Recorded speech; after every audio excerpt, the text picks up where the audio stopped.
အားလုံးပဲမင်္ဂလာပါတငယ်ချင်းတို့ရေ KM Ghost Story ကနေပြန်လည်ကြိုဆိုလိုက်ပါတယ်ဗျဒီကနေ့တငယ်ချင်းတို့ကျွန်တော်တင်ဆက်ပေးမယ်တရေဇလန်းလေးကတော့ရွာထိတ်ကအုတ်ကူကလူစားတယ်ဆိုတဲ့ကြောက်စရာကောင်းတဲ့ပရဇလန်းလေးကိုကျွန်တော်စိုင်းကြီးကတင်ဆက်ပေးမှာပဲဖြစ်ပါတယ်ဗျကဲဇလန်းလေးကိုစလိုက်ကြရအောင်ဗျနော်ရေနံချောင်းမြို့နယ်အတွင်းမှာရွာတစ်ကြီးလို့ခေါ်တဲ့ကြီးရွာလေးတစ်ရွာရှိပါတယ်ဒီရွာက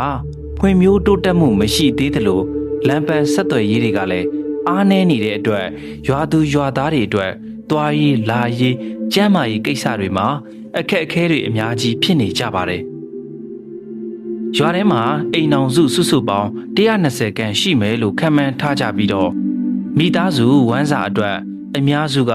တောင်ယာလုပ်ငန်းတွေကိုပဲအားထားလုပ်ကင်ကြပါတယ်။တချို့လူတွေကတော့ဝါသနာအရငါဖန်ဖားဖန်အလုပ်တွေကိုပိုပြီးနှစ်သက်လုပ်ကင်ကြတဲ့သူတွေလည်းရှိပါတယ်။ရွာရဲ့အနောက်ဘက်မှာတော့တင်းញိုင်းတစ်ခုရှိနေပြီးတော့မိုးများရွာသွန်းလာတဲ့အခါတင်းញိုင်းပတ်ဝန်းကျင်မှာမိုးရေတွေစီးဆင်းနေတတ်ပါတယ်။မိုးရသည်ဟာငါးတွေအရန်ပေါ်တဲ့အတွက်ငါးဖမ်းသမားတွေအတွက်တော့အကြိုက်ဖြစ်နေပေမဲ့မကြသေးခင်ကမှလူနှစ်ယောက်ပျောက်ဆုံးသွားတယ်ဆိုတဲ့သတင်းကြောင့်ဒီတင်းញိုင်းကိုသွားဖို့ဆိုရင်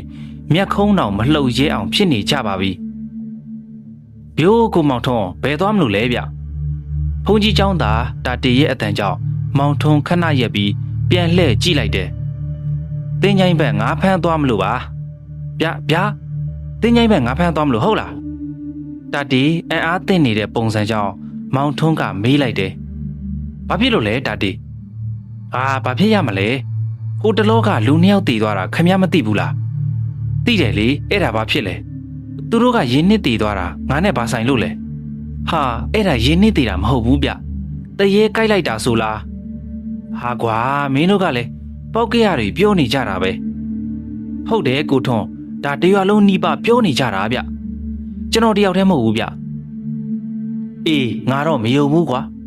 ကဲတာတရီငါဖမ်းဖို့နောက်ကျနေပြီဒိုးတော့မယ်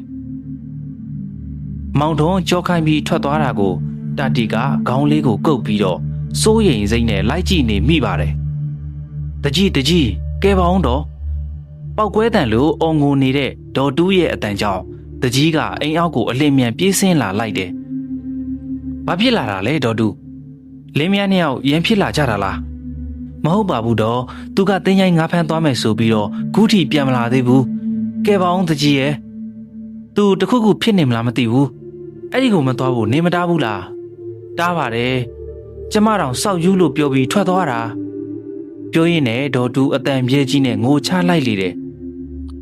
တိတ်ဆန်းငိုနေုံနဲ့ကိစ္စမပြီးဘူးတကြီးကအနီးမှာရက်နေတဲ့ဖိုးတီကိုလှည့်ကြည့်ပြီးတော့ဟိတ်ကောင်ဖိုးတီဗျာတကြီးတရားလုံးတုံးမောင်းခောက်ကာလာသားတွေအကုန်စုခိုင်းထားဟုတ်ကဲ့ဖိုးတီအလင်းမြန်ပြေးထွက်သွားလေတယ်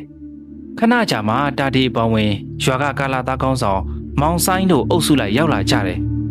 တကြီးကဖြစ်ပျက်ခဲ့တဲ့အကြောင်းအရာအလုံးကိုပြန်လည်ပြောပြလိုက်ပါတယ်။ဒုတ်သားလက်နက်တွေစုစည်းပြီးတင်းញိုင်းဘက်ကိုတကြီးဦးဆောင်ကထွက်လာကြပါတယ်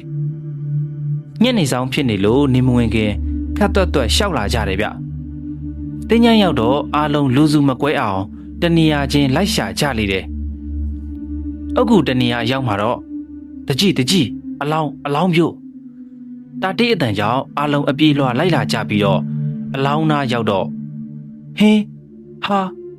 အလုံးမျက်လုံးပြုတ်မတက်အားတင်းကုန်ကြပါတယ်အလောင်းကအုတ်ကူဘေးရေးဆက်နားမှာဗျ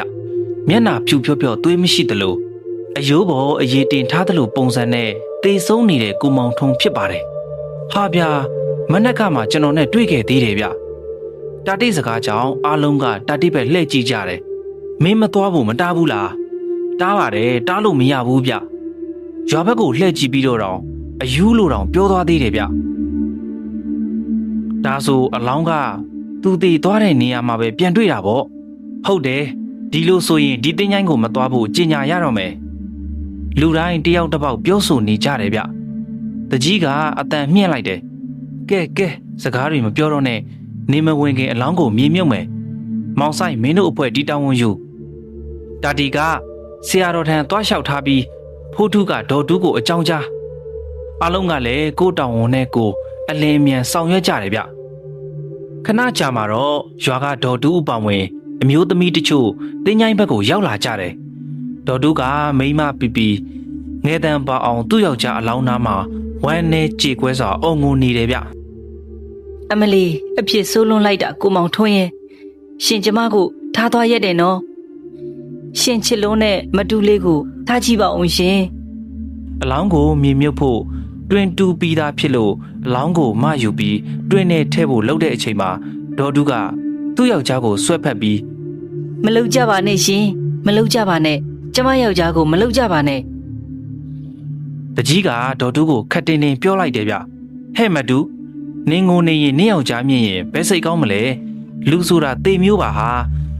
တကြီးရဲ့စကားကြောင့်သာဒေါ်တူးကအလောင်းကိုလှုပ်ပေးလိုက်တယ်ဗျအားလုံးကလည်းစိတ်မကောင်းစွာနဲ့ကြည်နေကြပေမဲ့ဘာမှမတတ်နိုင်ကြပါဘူးဗျာနေဝင်နေပြီဖြစ်လို့ဒေါ်တူးကိုဝိုင်းဆွဲထုပြီးအလောင်းကိုမြေမြုပ်လိုက်ကြပါတယ်တင်းញိုင်းထဲမှာတော့ဒေါ်တူးရဲ့ငိုတန်းရွာသူရွာသားတွေရဲ့ပြောဆိုတန်းတွေစူညံပလန်တွေဖြစ်နေပါရောအဲ့ဒီညကတကြီးတယောက်ကတော့ခြံဝန်းထဲမှာလမ်းလျှောက်ရင်းနဲ့စဉ်းစားနေမိတယ်တယောက်ယောက်ကတတ်တာဆိုရင်ကတ်ကိုအကြောင်းကြားလို့ရတယ်ဒါပေမဲ့ဒီဟာကတရေကြိုက်စားတယ်လို့ဘလူးကြိုက်စားတယ်လို့ဘာမှတက်သေးမပေါ်ဘူးစဉ်းစားရင်ခေါင်းအောင်ကြိုက်လာမိတယ်တကြီးဘာဖြစ်တာလဲတာဒီနောက်တစ်ယောက်ထပ်သေးပြန်ပြီလားမဟုတ်ပါဘူးတကြီးရဲ့ဆရာတော်ဖျားကအရေးကြီးကိစ္စရှိလို့အမြန်လာခိုင်းတာပါဗျအေးဒါဆိုသွားကြမယ်တကြီးနဲ့တာတိလည်းတွတ်လက်လက်ရွာဦးเจ้าဘက်ကိုရှောက်လာကြတယ်ဗျเจ้าရောက်တော့ဆရာတော်ကိုဖူးမော်ဦးတိုက်ပြီးဘယ်လိုအရေးကြီးကိစ္စရှိပါသလဲဖေဟာဆရာတော်ကအနှဲငယ်စဉ်းစားပြီးမှဖြည်းဖြည်းချင်းပြောလာတယ်ဗျဒီကိစ္စကပြောရင်ယုံရခက်တယ်ဒါပေမဲ့မပြောလို့လည်းမရတော့ဘူးတတိနဲ့တကြီးလဲစိတ်ဝင်စားနားထောင်နေကြတယ်ဗျမနေ့ညကဖုံဖုံအိမ်မက်မက်တယ်ကွတတိနဲ့တကြီးလဲစိတ်ဝင်စားနားထောင်နေတယ်ဗျဖုံကြားနေရတဲ့ခေါ်တန်ကြောင့်ဆရာတော်ဖျားအိယာကနိုးလာပြီးတော့အတန်ကြားရဘက်ကိုထွက်လာခဲ့တယ်ကျောင်းဝန်းအပြင်ဘက်တစ်ပင်တစ်ပင်အောက်မှာအဖြူရောင်ဝတ်စုံဝတ်ထားတဲ့လူတစ်ယောက်ရက်နေတာကိုမြင်လိုက်ရပါတယ်ဆရာတော်ဖျားကလည်းဘသူများလဲဆိုတဲ့အသိစိတ်နဲ့ဖြည်းဖြည်းချင်းလှမ်းလာမိတယ်ဗျလာရောင်ကြောင့်လူပုံတရံပေါ်လာချိန်မှာဆရာတော်ဖျားကအံ့ဩမတက်ဖြစ်သွားခဲ့တယ်ဟေးတကားကြီးမောင်ထွန်းလားတင်မဗျာတပည့်တော်ရှောက်တင်စရာရှိလို့ပါပြီးတော့တပည့်တော်မိမအပြင်ရွာလုံးချွတ်ကိုအယူလို့ပြောခဲ့မိတာကိုခွင့်လွတ်ပေးဖို့တောင်းပန်ပါတယ်ဖျားအေးကွယ်တကားကြီးကိုဘသူကမှအပြစ်မယူကြပါဘူးဒါနဲ့တကားကြီးဘလို့ကြောင့်ဘလို့ပုံစံနဲ့တေဆုံးသွားရတာလေကွဆရာတော်ဖျားမေးတော့မောင်ထွန်းကရှိုက်ကြီးတငင်နဲ့ငိုကြွေးရင်းနဲ့ဒီလိုပါဖျားတပည့်တော်ငါဖမ်းဖို့တင်းញိုင်းဘက်သွားခဲ့ပါတယ်မိုးရီကြောင့်တင်းញိုင်းပက်လင်မှာရေတွေဝင်နေပြီးတော့ငါးဖမ်းကျင်စရာဖြစ်နေလို့အုတ်ကူပေါ်မှာထိုင်ငါးများခဲ့ပါတယ်ငါးတွေအရန်ဆွဲလို့ပချုပ်ထဲထည့်ထားပြီးတော့ပြန်လှည့်ကြည့်လိုက်တော့ငါးတွေပျောက်နေခဲ့တယ်ဒါနဲ့အုတ်ကူပက်လက်ကိုလိုက်ရှာနေတော့အုတ်ကူအတွင်ကတချွတ်ချွတ်စားတောက်တန်တွေထွက်လာခဲ့တယ်နားမယုံလို့ကန့်နားထောင်မိတဲ့အချိန်မှာတပည့်တော်ကြောက်စိတ်တွေဝင်လာပြီးတော့ရွာဘက်ကိုပြန်ပြေးခဲ့ပါတယ်ဖျားဒါပေမဲ့တင်းញိုင်းအပေါက်နာရောက်တော့နောက်ကတစုံတစ်ခုကဆွဲလိုက်လို့လဲကျသွားပြီးတော့လက်တန်ရှိရှိကြီးတစ်ချောင်းကလဲဘင်းညစ်ပြီးအပေါ်ကိုမြှောက်လိုက်ပါတယ်အသက်ရှူမရတော့ပဲဘာမှမလုပ်နိုင်တော့ပါဘူးဗျာ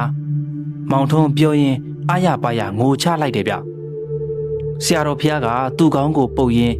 ဖုံလဲကြားရတာစိတ်မကောင်းပါဘူးကွယ်ဒါဆိုအုတ်ကူကဘသူအုတ်ကူလဲ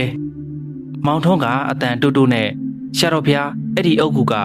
တပည့်တော်တည်တဲ့နေရာရဲ့အုတ်ကူပါဖျားလွန်ခဲ့တဲ့နှစ်30လောက်ကတည်သွားတဲ့သူရဲ့အုတ်ကူပါပြောရင်းနဲ့မောင်ထွန်းဟာဆရာတော်ကိုဥချကြော့ပြီးတဖြည်းဖြည်းနဲ့ပျောက်ကွယ်သွားတယ်ဗျဆရာတော်ဖျားကလည်းထူးဆန်းတဲ့အိမ်မက်ကြောင့်အိမ်မရတော့ပဲမနက်လင်းချိန်တကြီးနဲ့တာတီကိုခေါ်ပြီးတော့အကြောင်းစုံပြောပြခဲ့ပါတယ်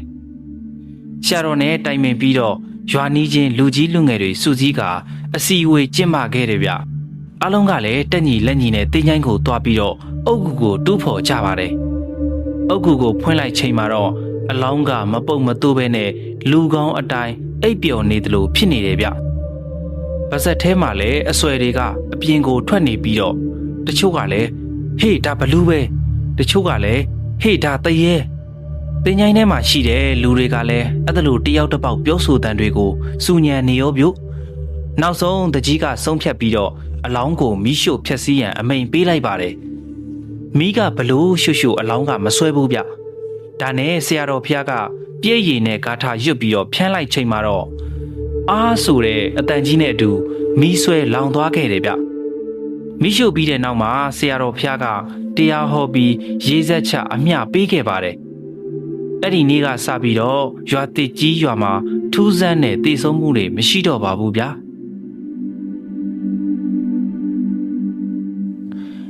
ကျွန်တော်ဒီနေ့တင်ဆက်ပေးလိုက်တဲ့ဇလန်းလေးကတော့ရွာထိပ်ကအုတ်ကူကလူစားတယ်ဆိုတဲ့ဖြစ်ရမှန်ဇလန်းလေးပဲဖြစ်ပါတယ်ဗျနားထောင်နေကျွန်တော်ရဲ့တငယ်ချင်းတွေလည်းဒီဇလန်းလေးကိုကြိုက်နှစ်တက်ကြလိမ့်မယ်လို့ထင်ပါတယ်ဗျနောက်နေ့မှလည်းဒီလိုကြောက်စရာကောင်းတဲ့တရေဇလန်းလေးတွေကိုနေ့စဉ်မပြတ်တင်ဆက်ပေးပါအောင်မယ်ဗျကျွန်တော်ရဲ့ channel လေးကို like နဲ့ subscribe လေးလည်းလုပ်ထားပေးခဲ့ပါအောင်ဗျနော်